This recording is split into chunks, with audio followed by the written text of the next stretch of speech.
Buongiorno da Telecolor, vediamo insieme i fatti più importanti di questa edizione di Sicilia 24. Palermo sempre più insicura, settantenne aggredita da due minorenni che aveva rimproverato per aver danneggiato dei cartelli stradali. La donna, già operata, ha riportato la frattura del femore. Istigazione al suicidio, il presidente dell'associazione Exit Italia condannato a 3 anni e 4 mesi di carcere per la vicenda di una 47enne di Paternò che decise di ricorrere alla morte assistita in una clinica svizzera. Fateci ritrovare il corpo di Jessica Lattuca. Appello del procuratore capo di Agrigento sulla scomparsa della giovane donna di Favara. Possibili nuovi sviluppi nell'inchiesta dopo l'improvvisa morte dell'unico sospettato, il fratello della 27enne. Riunito per la prima volta il CDA della società Ponte sullo Stretto, stilato il cronoprogramma che porterà all'inizio dei lavori, previsto per l'estate del prossimo anno. Artigiani a rischio estinzione, sempre più botteghe abbassano le saracinesche perché manca il ricambio generazionale. I dati di una crisi che sembra inarrestabile nel report dell'osservatorio dell'INPS. Spumeggiante, frizzante e coinvolgente, Anastasia conquista Palermo anche col jazz. La voce inconfondibile della pop star ipnotizza ed incanta i fan del teatro di verdura. Calcio a Messina, il presidente Sciotto non molla e rilancia il patron della CR non vende all'imprenditore Mannino e tratta per l'ingresso nel club di nuovi soci.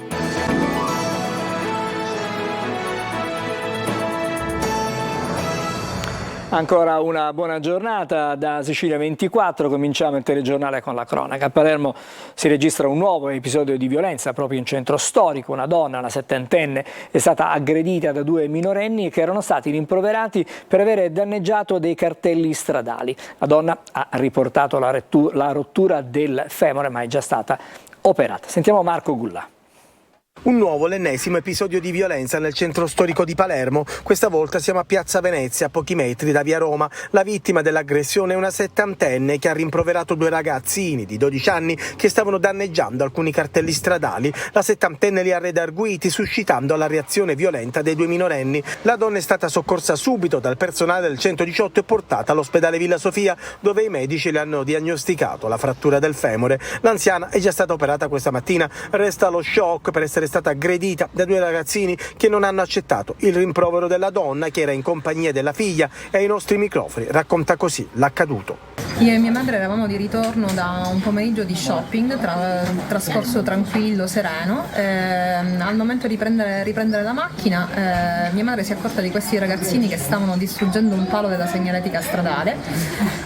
Li ha rimproverati, ma come una nonna può rimproverare dei nipotini, perché comunque stiamo parlando di ragazzini che potevano avere al massimo 12 anni. Questi ragazzini hanno risposto in maniera assurda, violenta, l'hanno circondata, l'hanno presa, strattonata e buttata a terra. Nel cadere a terra mia madre si è rotta il femore e per poco non ha sbattuto la testa contro il marciapiede. Questa cosa poteva avere delle conseguenze più gravi. Sono quelle cose che tu leggi sui giornali e che non pensi che possano accadere a te. Un quadrilatero, quello del centro storico palermitano, sempre più violento, episodi su episodi, nemmeno gli anziani vengono risparmiati dalla furia dei giovanissimi. Quando la sera, qua in via Piazza Venezia, la sera non si discute più, c'è un macello. Lei ha paura anche di scendere? Sì, ho paura di scendere perché dove abiti via Napoli, 6 giorni fa, di sera, tardi, hanno rubato una borsa alla ragazza e alla studentessa. Se ci fosse più presenza capillare nel centro storico, perché non è che stiamo parlando di un'area infinita o del centro storico, è abbastanza limitato, tra l'altro le vie quelle più trafficate dai turisti, le cose. Ci vorrebbe una maggiore presenza, proprio il fatto già di avere dei giovani prestanti, insomma, che si capisce che se qualcuno fa una cosa ci mettono un attimo a prenderlo. Magari uno ci pensa un attimo. Vetrine spaccate, furti, violenza, un centro storico che continua a essere meta di balordi. Sentenza ribaltata in appello per il direttore di Exit Italia, Emilio Coveri. La Corte d'Assise d'Appello di Catania lo ha condannato per istigazione al suicidio per il caso di una 47enne di Paternò che aveva fatto ricorso alla eutanasia in una clinica svizzera nel 2019. Natale Bruno. Nella morte indotta di Alessandra Giordano, la donna di Paternò che decise di far uso dell'eutanasia nella clinica Dignitas, la stessa struttura sanitaria Fork, paesino vicino Zurigo in Svizzera, in cui DJ Fabbo aveva deciso di mettere la parola fine alla propria vita, ci fu istigazione al suicidio. Per questo reato la Corte d'Assise d'Appello di Catania ha condannato a 3 anni e 4 mesi Emilio Coveri, presidente di Exit Italia, l'associazione che si prefigge il compito di combattere il dolore che accompagna la morte. Condannato anche alla pena accessoria all'interdizione dai pubblici uffici per 5 anni, in primo grado era stato assolto dal GUP di Catania dopo aver ricorso al rito abbreviato. La Corte, presieduta da Elisabetta Messina, ha deciso anche per il risarcimento del danno nei confronti dei familiari della donna morta. Dopo l'assoluzione in primo grado nel processo d'appello, i magistrati Andrea Ursino e Angelo Brugaletta, con il coordinamento del procuratore aggiunto Ignazio Fonso, hanno ripercorso le fasi del dibattimento a carico del presidente di Exit Italia di Torino, Emilio Coveri, nel caso della morte, attraverso il suicidio assistito, dell'insegnante paternese Alessandra Giordano, avvenuta il 27 marzo del 2019 nella clinica Dignitas in Svizzera. In secondo grado, in particolare i PM e il PG, è stato evidenziato il contributo causale idoneo a rafforzare il proposito suicidario della Giordano, prima incerto e titubante su una persona, l'insegnante paternese, affetta da patologie non irreversibili, benché dolorose, anche perché non ben curate, sfruttando l'influenzabilità della donna per inculcare le sue discutibili idee di suicidio assistito come soluzione alle sofferenze fisiche e morali della vita. Adesso andiamo in provincia di Agrigento, dove si è verificata una tragedia fra Palma di Montechiaro e il pronto soccorso proprio dell'ospedale San Giovanni di Dio. Una bambina di 6 anni, resa invalida da una grave malattia, è morta verosimilmente per il soffocamento causato dall'ingestione di latte. I sanitari della terapia intensiva, di pediatria, di cardiologia, ma anche del pronto soccorso hanno tentato di scongiurare il peggio, ma non ci sono riusciti. Restiamo in provincia di Agrigento, ma andiamo a Favara. Fateci trovare il corpo di Jessica Lattuca. Questo è l'appello lanciato dal procuratore capo di Agrigento Salvatore Vella a margine di un convegno che si è svolto al Museo Griffo. Il giallo sulla scomparsa della giovane donna favarese, madre di 4 figli, potrebbe avere comunque clamorosi sviluppi nonostante l'improvvisa morte dell'unico sospettato, il fratello di Jessica, Vincenzo Lattuca. I particolari nel servizio di Davide Sardo. Sulla scomparsa di Jessica Lattuca sono ancora indagini in corso, quindi non posso assolutamente parlare, alcune sono particolarmente delicate. Non è per nulla chiuso il caso della scomparsa di Jessica Lattuca a Favara, la giovane madre di 4 figli della quale non si hanno più tracce dall'agosto del 2018. Dopo la recente e improvvisa morte, presumibilmente per overdose di droga, di Vincenzo, fratello di Jessica, accusato di aver ucciso a botte la donna dopo un litigio e di aver fatto sparire il cadavere, la procura di Agrigento continua a indagare e a breve potrebbero esserci clamorose novità. Il procuratore reggente Salvatore Vella ed il pubblico ministero Paola Vetro avrebbero tra le mani nuovi elementi per incastrare chi materialmente avrebbe aiutato Vincenzo Lattuca a portare via il cadavere dalla casa del padre e a non farlo più ritrovare. Il corpo di Jessica è stato cercato per anni dappertutto, ma non è stato mai trovato. Il procuratore Vella, intervenendo a margine del convegno Luci e ombre sulle moderne prove scientifiche al Museo Griffo di Agrigento, ha lanciato un accorato appello affinché si possa dare una degna sepoltura alla ragazza. Io spero che qualcuno si metta veramente una mano sulla coscienza e faccio riferimento a persone che conoscevano bene Jessica e ci faccia ritrovare il corpo per dargli veramente una degna sepoltura. Tra i relatori del convegno anche il generale Luciano Garofano, che in passato ha commentato la scomparsa di Jessica Lattuca. L'ex comandante dei RIS di Parma è pessimista sul ritrovamento del corpo della donna integro. Nel momento in cui un omicidio o comunque un sequestro di persona viene ben premeditato, a quel punto è premeditata anche il luogo del nascondimento, dell'occultamento, e magari quel corpo non è nemmeno più intero. In attesa dunque di conoscere le ultime novità investigative, la Procura attende i risultati ufficiali dell'autopsia sulla salma di Vincenzo Lattuca, che non presenta nessun trauma e nemmeno tracce di violenza.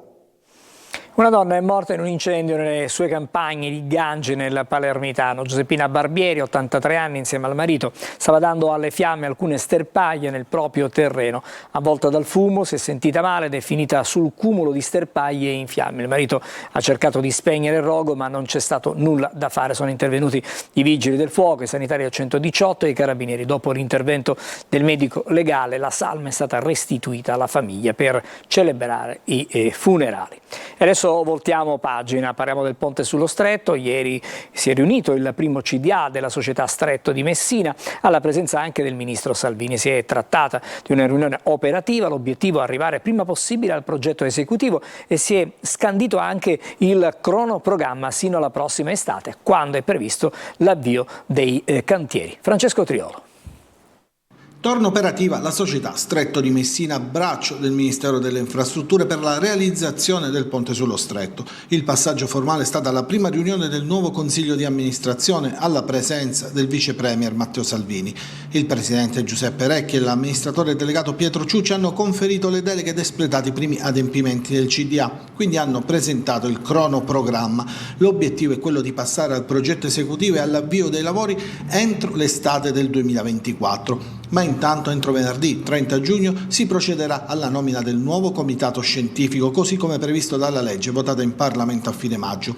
Il comitato avrà un ruolo di supporto e vigilanza sulle varie fasi del progetto. Entro il 31 luglio quindi verrà riattivato il contratto con il consorzio Eurolink, che si è aggiudicato la gara internazionale per il General Contractor. All'interno di Eurolink sono confluite WeBuild ed importanti aziende mondiali del settore delle costruzioni come la spagnola Sacir e la giapponese Hii Corporation. Entro il 30 settembre invece dovrà essere pronta la relazione di aggiornamento del progetto definitivo, mentre entro il 31 dicembre il comitato scientifico dovrà dare la sua approvazione. Tempistica che comunque potrebbe anche essere più breve. L'avvio dei lavori è previsto per il 31 luglio 2024, dopo la consegna del progetto esecutivo con tutte le autorizzazioni, che dovrà avvenire entro il 30 giugno 2024. Insomma, i tempi sono stati scanditi, oggi messi nero su bianco, e si rimette in moto ufficialmente la complessa macchina chiamata a gestire le fasi della progettazione e della costruzione del ponte sullo Stretto, su cui è forte anche l'interesse dell'Europa. Lo ha detto chiaramente anche la commissaria europea per i trasporti Adina Valean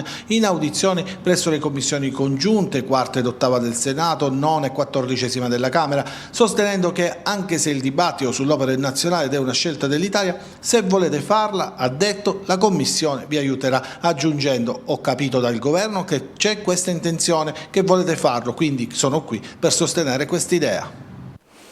C'è un nuovo report dell'INPS che segnala un forte calo degli artigiani nel paese. La Sicilia e Catania si difendono, ma le piccole imprese reclamano la difficoltà a proseguire senza un ricambio di manodopera specializzata. Roberta Lunghi. Il bello che nasce dalle mani artigiane all'interno di questa piccola impresa di produzione mobili nel catanese, dalla tavola di legno al prodotto finito in un intreccio di competenze professionali sempre più in via d'estinzione. La crisi del settore artigiano si evince in Italia dal report dell'Osservatorio INPS sui lavori autonomi. Le motivazioni sono presto riassunte. Dall'aumento vertiginoso delle materie prime, oltre che dal caro energia. Diciamo anche che si fa fatica a trovare della manovalanza. Tra il 2013 e il 2022 gli artigiani sono diminuiti di quasi 280.000 unità nel paese, con un calo meno rilevante nel mezzogiorno, con un meno 12% rispetto a oltre il meno 15% nazionale, e la Sicilia e Catania in particolare si distinguono seppure nel calo esistente. La Sicilia si è attestata al quarto posto dopo Lombardia, Campania e Lazio. Catania, nella fattispecie, possiamo dire che ci possiamo ritenere soddisfatti, perché comunque il rapporto tra le iscrizioni e le cancellazioni hanno toccato il meno 0,20%. A Catania dunque sono tante le attività artigiane che perseverano, in particolare con aziende a carattere familiare. I figli che continuano le imprese dei padri, da quella che il giovane titolare considera una boutique dell'edilizia. Una piccola squadra di lavoratori con anni e anni di esperienza che mettono in gioco esperienza appunto, ma soprattutto intelletto e manualità al fine di aiutare il committente a far diventare il suo sogno una realtà. All'azienda che riesce da padre in figlio a fare export con prodotti di lusso, fornendo sedie, poltrone, divani e altri complementi, e che lamenta il grave problema della formazione. Per realizzare il bello occorrono delle mani esperte. Le mani esperte non si formano a 20 anni, ma si formano a 14-15 anni.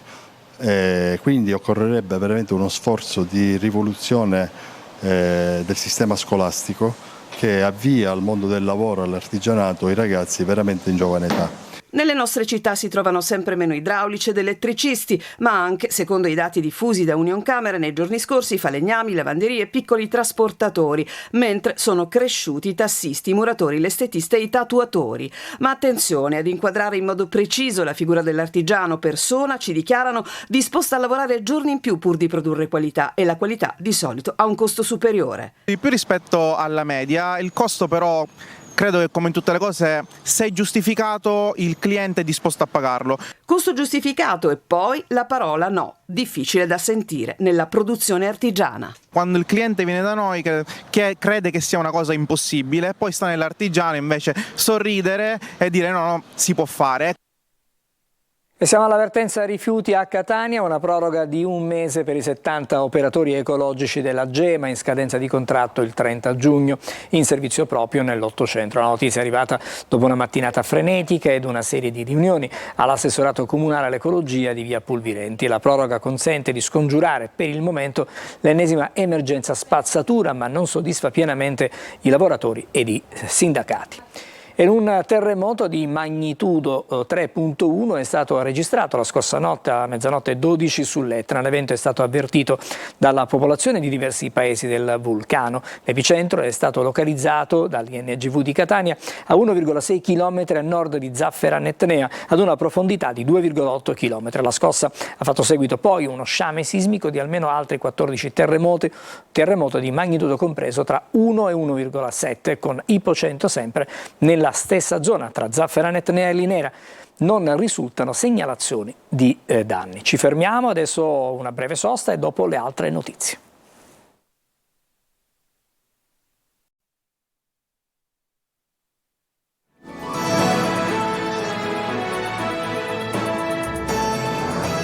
Eccoci di nuovo in studio, parliamo di politica, niente rimpasto nella giunta Schifani. Il vertice di maggioranza che si è tenuto ieri ha riportato il sereno nella coalizione che governa la regione. Oggi immediata prova di tenuta nella maggioranza del ritrovato clima di collaborazione. Il Parlamento dovrà votare la mini manovra finanziaria, dentro la quale c'è anche da dirimere il nodo Taormina.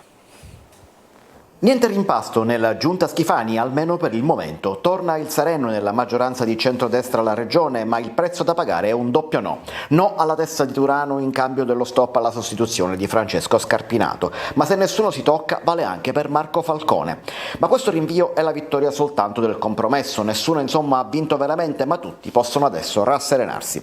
Al centro del dibattito ci sono le tensioni fra Fratelli d'Italia e il resto della coalizione, tensioni sulle scelte dell'assessore leghista Mimmo Turano di appoggiare a Trapani il sindaco uscente, ora riconfermato Gaetano Tranchida. I meloniani avevano chiesto la sua testa, ma lui ha sempre detto di non aver potuto arginare i suoi amici locali.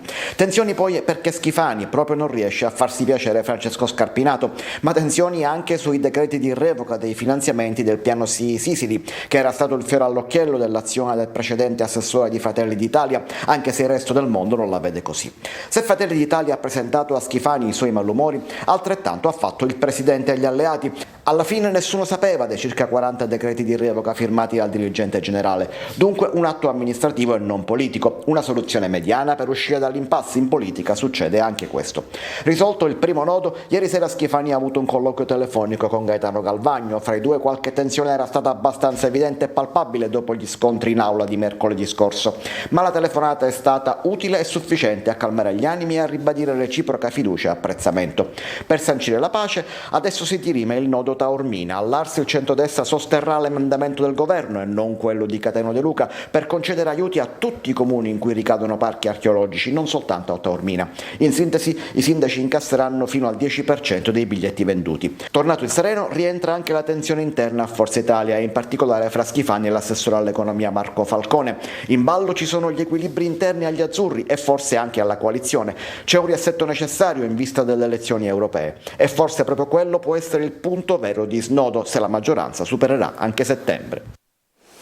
E andiamo alle agenzie. Una parte dei soldi provenienti, lo avete sentito anche nel servizio, dai biglietti d'ingresso nei siti archeologici sarà distribuita ai comuni nel cui territorio ricadono. L'Assemblea regionale ha approvato un emendamento che accoglie, seppure in parte, le proposte del sindaco di Taormina e deputato regionale Cateno De Luca. I comuni, dopo aver siglato convenzioni, potranno incassare il 15% dei proventi ottenuti dallo sbigliettamento ordinario. I soldi serviranno alle amministrazioni per garantire i servizi di viabilità, sicurezza, decoro urbano e raccolta dei rifiuti. Un amministratore giudiziario infedele avrebbe sottratto soldi dai conti correnti dei boss Rosario Gambino e Salvatore Inzerillo che il professionista gestiva per conto del tribunale. La polizia di Palermo ha sequestrato quasi 800.000 euro nei confronti dell'erede dell'amministratore morto nel 2018 con il denaro della mafia. Secondo l'accusa, l'uomo avrebbe realizzato una cantina vinicola ed un oleificio su alcuni terreni di famiglia in provincia di Agrigento. Siamo adesso alla musica, agli spettacoli, in particolare la star mondiale Anastacia. Ieri sera si è esibita al Teatro di Verdura di Palermo. La leonessa pop in chiave jazz ha mandato in visibilio il pubblico presente. Marco Gullà.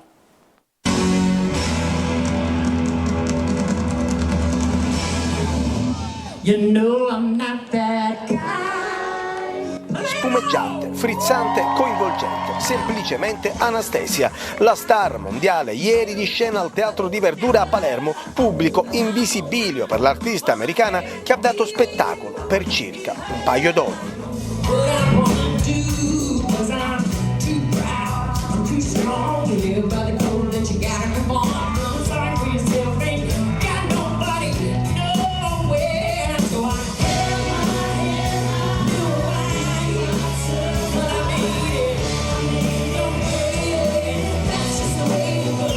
Anastacia è tra le star di maggior successo, con all'attivo oltre 50 milioni di dischi venduti in tutto il mondo e con oltre 225 dischi fra oro e platino. In sostanza si tratta di una vera e propria icona del mondo della musica che si è esibita a Palermo con tutto esaurito già da settimane.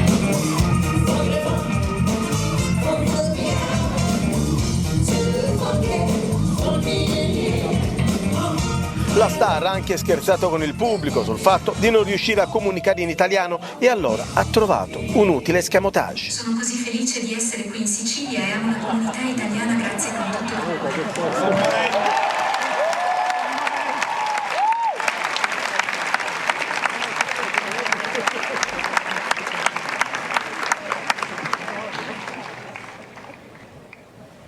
Mi dispiace che sembri imbarazzante, ma non parlo italiano, volevo parlarti per sempre.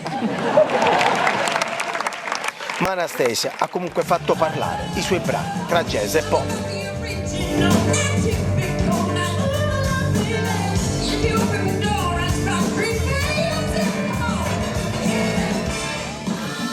Ancora una breve sosta e poi la pagina dello sport.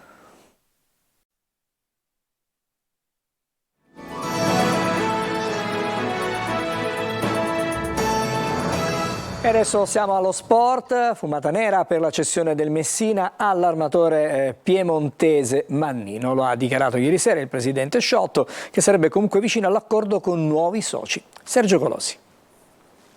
La cessione del Messina è ai limiti del ridicolo. Mentre ieri sera il presidente Pietro Sciotto annunciava la chiusura definitiva delle interlocuzioni sulla compravendita con Fabrizio Mannino, lo stesso armatore piemontese raggiungeva Messina con 4 suoi consulenti per presentare una nuova offerta e, se accettata, con appuntamento fissato dal notaio. Ma non finisce qui. Lo stesso Sciotto, dopo aver incontrato 2 giorni fa Ezio Raciti per parlare di futuro con Pippo Bonanno nel ruolo di consigliere personale, ora sarebbe sul punto di chiudere un accordo con gli ex rossazzurri Maurizio Pellegrino e Francesco Baldini, legati a possibili investitori vicini all'acquisizione di parte delle quote della CR.